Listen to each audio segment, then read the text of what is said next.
Jotono jora kaham yafaro tini ang norokbai BA semester 1 subject kokborok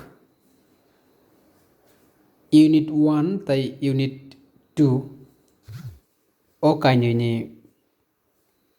marks 2 ni tam question rok ngai man abono tuyui norok ni thaniwo ang share khlainani hinai kisisa tiar khlaikya nai tongdi tei samung nangnai rok khata kolom naharui suyui porikha kai belai kai chao hinai ang kha khlaio phaidi kai ang chengnai sini kokborok subject ni marks 2 unit 1 tei unit 2 puila unit 1 oti chenglaiana unit 1 marks 2 puila ni sungmung Dr. Sotendra Narayan Goswami ni mung rem no rwksaui bodu bosong ni kaibasuk bedik ongkor ka tei tamo abo wngkha answer kaisi ebakai 10 aborok wngkha bodu dimasa garu rabba hajong lalung mes tipra chutia muran tei kaisa sungmungkhe linguistic survey of India bijap no swinai sabo o bijap ni bo volume tei bo part o kokborok no tui swijaka answer Sir George Abraham Grierson a bijap ni volume 3 part 2 bijap o kokborok no tui swijaka o bijap o kokborok no Tripura kok ni swijak tongo aborok no mariui dajak sukliya o muitu bo manya wngmani bagui language movement in India bijap no swinai sabo tei bo bisio swijaka oboni answer hingkai N Annamalai swijakmani bisi wngkha 1979 tei kaisa sungmung linguistic survey of India bijap volume 3 part 2 bo bisio swijak tei all linguistic survey of India bijap kaibasuk volume tong answer linguistic survey of India bijap volume 3 part 2 abo 1904 bisio swijago a bijap bo o bijap bebagui kaisisa mane 11 volume tongui tongo tei kaisa sungmung Tripura haste no karui kokborok kok sanai rok tei boro tongui tonglai abo wngkha boni answer hingkai Tripura haste no karui kokborok kok sanai rok Bangladesh haktor Mizoram tei Assam haste rogo kokborok kok sanai rok tongui tonglaio tei kaisa sungmung hayung gwnangui kok bwsuk tongui man tei bo kok jotoni kwbang sajagui tong hayung gwnangui kok 6500 ni simi 6700 ahai hayungo kok tongo tei Mandarin kok hayungo jotoni kwbang sajagui tongo tei kaisa sungmung kokborok kok bosongni mung tamo a bosongni achaithai boro kokborok kok bosongni mung wngkha Sino Tibetan eba khe Tibetan Burman o kok bosongni achaithai wngkha Yangtzekian tei Huanghu twima kotor Yangtzekian tei Huanghu twima kotor aroni no ayang khe pirjagui kebo saka toksaka kebo khama toklaikya abo hai khlaiui bagjagui thango hinui chwng kokborok kok ni sinimung bijap rok no pori naikhakai serai abono nugo Tei kaisa singmung glottochronology tamo. Glottochronology wngkha kaisa kokni umor naijaknai.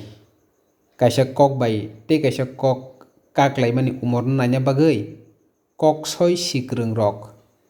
glottochronology raidati naio. Tei kaisa singmung kokborok kokni kaibasa kokdek tong tei tamo tamo. Kokborok kokni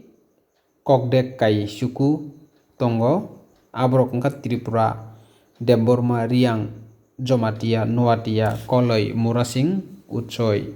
tei Rupini. Tei kaisa singmung kokborok bo kok bai jotoni sampalaikuk eba khe sollaikuk a kok bo hasteo sajagwi tong. Boni answer dimasa kok bai kokborok kok sampalaikugo eba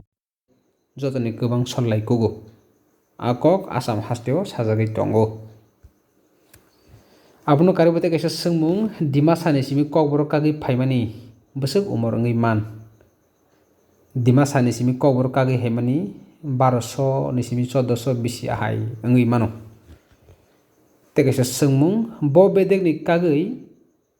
tipra eba kokborok kok sok paikha garu kok bo bedek ni kagwi paikha.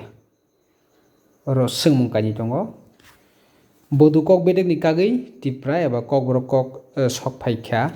tei garu kok bodu bedek ni no kagwi phaio. Tei kaisa singmung Tribal History of Eastern India bijap no sabo swi. Abono swini hingkha Dalton. Tei kaisa singmung bodu kokthai kokmang tamo. Bot kokthai kokmang tamo. Bodu kokthai ni kokmang bodong. Bot kokthai ni kokmang wngkha Tibet. Kaisa hingkhai bodong tei kaisa hingkhai Tibet. ODBL ni soimung eba pholokjak mung tamo o bijapno swijai sabo tei bo bisio swijak. Aboto The Origin Development of Bengali Language. O bijapno swijai wngkha Suniti Kumar Chatterjee bisi hingkhai 1926. Abono karibo Elements of the Science of Language bijapno swijai sabo. O bijapno swijai hingkha Tara Purwala. Studies of Sino-Tibetan Language o bijapno swijai sabo. Obo swijai hingkha Dr. Satendra Narayan Goswami. Tei kaisa singmung A Statistical Account of Bengal bijapno swijai sabo W. Hunter. Abo haikhe Unit 1 ni singmung rok wngwi mano. Abono karibo teibo singmung to tongo joto marisugui swijak eba phunukjakya jorabo kisa kesep wngmani bagwi hai hinpano norok obono karibo teibo nangwi tongkha hingkhai ang bai kwrwngwi mano ang norokno chubanani bagwi tiyar tongo. Tabukha Unit 2 sini BA Semester 1 kokborok subject ni syllabus swnamjakma rwksawi bobo hairok marks 2 ni question wngwi man. A kokno khurchanani swkang chwng saimanani nango. Unit 2 o hingkha hingkhai kokborok kokma eba grammar no twi khurchajak. Historical grammar hai hinpano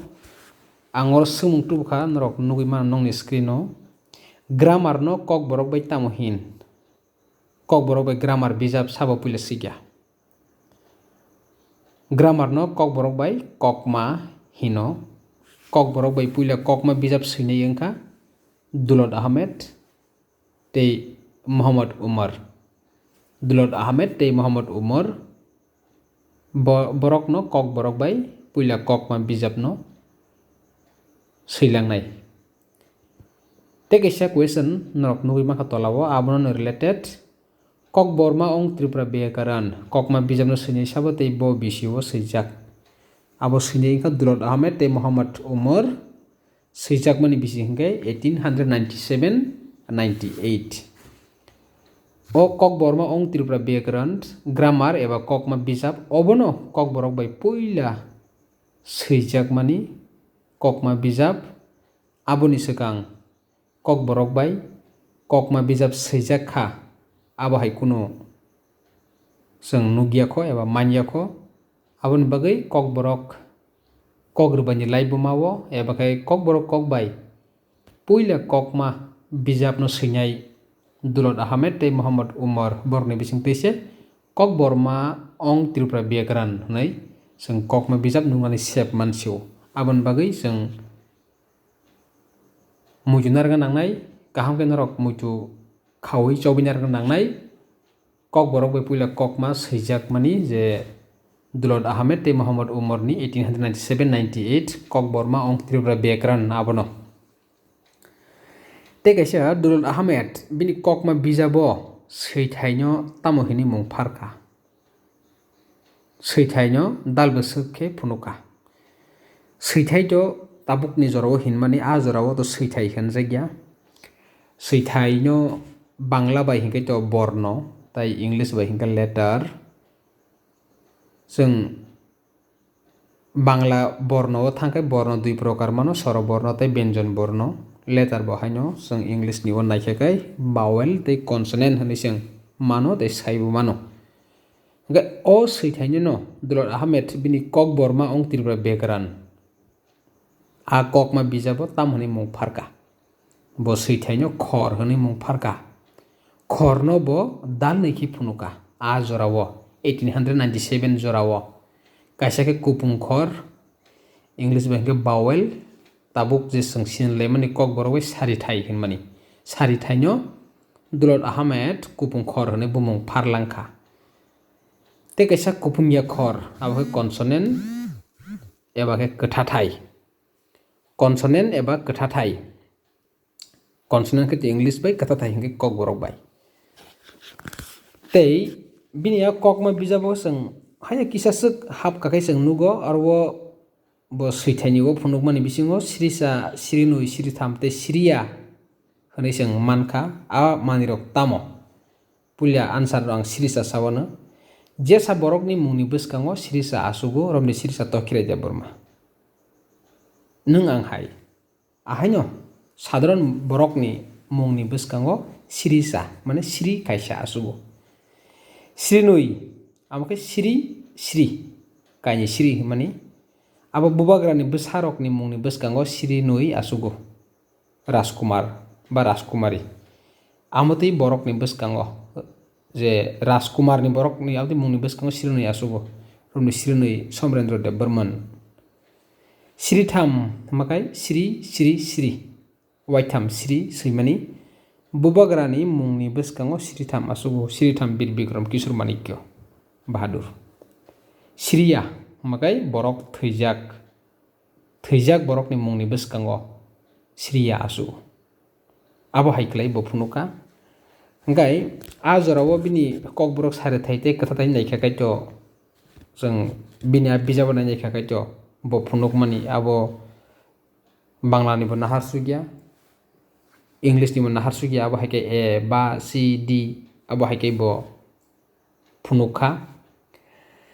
hangkai abono kari question tolan nukphi ganrok seithai dalbosuk tong tei tamo tamo thasing saka seithai Dulot Ahmed kai abono khor ni phalangmani o seithai magai tabuk ni jorani je seithai no dal nei tongo aborok ka sari thai tei kotha thai mane vowel tei consonant thajing sakani norok nukana kokbro sare thai bwsuk tong tei tam tam mani a tai tam tam thai je thai dok tongo a thai dok rok tam hangke a e i o u ü khorang abo hai a e i o u ü ge arni bising sari thai tamo sari thai hingkai buni subaso nayawi sak saisung khorang peplai manai seithai bo khorang khlai pruo ke buni subaso nahariya a e i o u ü sak sak no khorang pungo sakani khugri tolani khugsi rok kuno nangyawi no pungo eba khai kebuni subasu nahariyawi no bo sak saijong khorang kariwi mano kotha thai tamo kotha thai ingka naji sari thaini subasu naya sak eba khai buni subasu naya sak khorang peplai manya seithino hino kotha thai eba consonant eba ব্যঞ্জন বর্ণ kok boroko kotha thai tamo tamo nugi maka ba cha da ga ha za ka la ma na pa ra sa ta ya nga kha pha tha wa abo hai khlai ang oro phunuka oro ang bangla horop ni nahaliya roman script bo sing silai tonglai mani abno naharka phonology tamo kokthai seben sakang oro phonology hingke khorang no tui porinai eba seri nai khorang bahige khorang bahige bukung bisingo pung abo hai je khorang mani eba pungmani no cheri nai hingke phonology morphology hingkai morphology tamo ni haike morphology ke kokthai no tui porinai eba seri nai khorang pungmani yaul no kokthai ongo a kokthai bo haike abno nai syntax ngam kok borok no tui je kok betang sini kok borogo nahar nai kai obo kok betang no tui porinai eba seri nai no syntax hinjago kok betang hingkai nyangka nini word order no sang nahar nai hingkai subject object bar object abo hai tongo hingkai oro kok betang je ngna nangmani raida abono tui je kok betang hingkai sipaikha kok betang no tui porinai eba seri nai semantics hingkai kok betang ni kok mang mane meaning of sentence kok betang ni kok mang no tui poriu eba seri naio kok betang sana nangnai abo hai hingkau rang teu phunuk pika indic lun tamo indic lun amo angka indo european je angko kok bosong lun haipuna oro phunuk nai mani hingkai naidi lun angka solok nahar mano hinjago kaisa kok sanai bosong ni borok kubun bosong ni kok no solok nahari samani kok thai no hino indic lun eba borrowing eba solok kok thai phunuk mari angoro thase kaini kaitham kok thai tubuka rejai karai tabi suri kolija abo hai tebutong kaka kaki mama mami sial singho kwbangma sing buni kok ni naharinyo sing salai tonglayo bangla nibo bangla language ni basing naharjak tongo hindi ni bo asang naharjak tongo english ni bo asang no kwbang naharjak tongo sini kok boroko sing amodal kun salai tonglayo ngai tegasa sing ngai recent neologisms tamo recent neologism wngkha ketal ke kok thai swnamjak mani jora thai tei hukumono rwgui o kok thai rok swnamjagui tongo tamni hingke kubun kok ni solok naharma yagulo bo a solok kok thai no baithangni kogo ketal ke swnamlaio hayungni kwbangma kogo abo tui kok thai ketal swnamjak ma haino kok borok kok bai ketal kok thai swnamjaka phunukmari birkhung suikong malkhung abo hai khlai kok thai ketal rok swnamjak mani kok bokoso tamo te kaisa ke kok bokoso eba kok bak kok bokoso wngkha pungmung sound kok thai eba word tei kok butang eba sentence tui sajak mani kok bokoso eba kok bak dal besuk tong tei tamo kok bokoso eba kok bak dal jar tongo aborok wngkha mung eba noun mungslai eba pronoun khlai eba verb goron eba ke adjective khlai goron eba ke adverb halok bonai eba ke preposition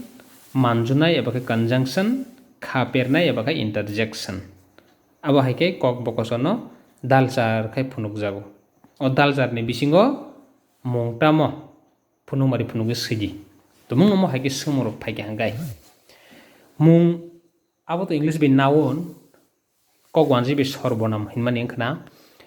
mungsaya mungsa mungno phunuk jake abono mung eba noun hino phunuk mari oro mungsaya mungsa mung romde hatai kotor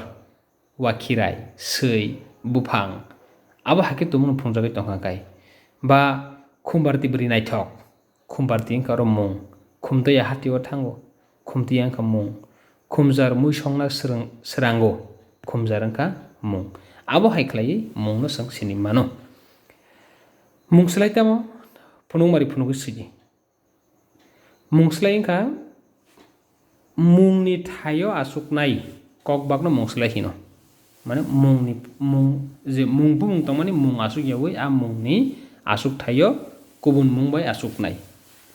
abo hai kok borogo kabma phunuk mari tongo ang nung bo sung norok borok ani nini bini sini norokni borokni ano nono bono